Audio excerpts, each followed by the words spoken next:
that argument?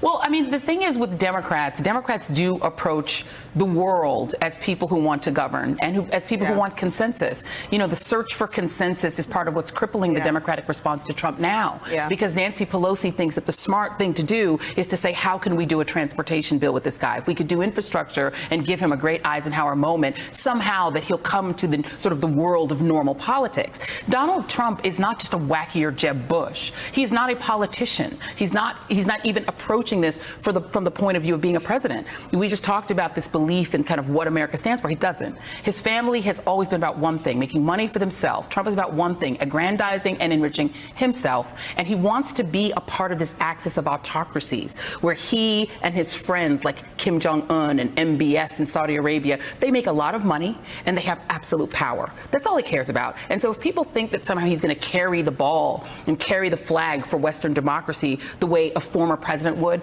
Republican or Democrat, they're just mistaken. And treating him as a normal president is a mistake. And if Democrats do that, they cannot beat him because remember, he's selling two things. He's saying to white Christian America, this is your country. I'm giving it back to you. To hell with everybody else. We're taking it from the brown people, the black people, the immigrants that aren't your immigrants. It's not their country, it's yours. He's saying that to them, full stop. They don't care about anything else. He's saying to those same white Christians, we'll give you the courts. And then no matter how many black people or brown people are the majority, it doesn't matter. It won't matter if they're the majority. It'll still be yours because our 6 or 7 Supreme Court justices will hold this country for you and nobody else. So what's your counter narrative to that? If you know that, then how do you politically reposition on the political chessboard to deal with that narrative that resonates? Because either one of two things are true. You can't, right? Or the people he's talking to, which I've said for a long time, go far beyond that 38%. All right, we've seen the polling where educated white women have landed in the last election and where 49% of them landed in the last election, right?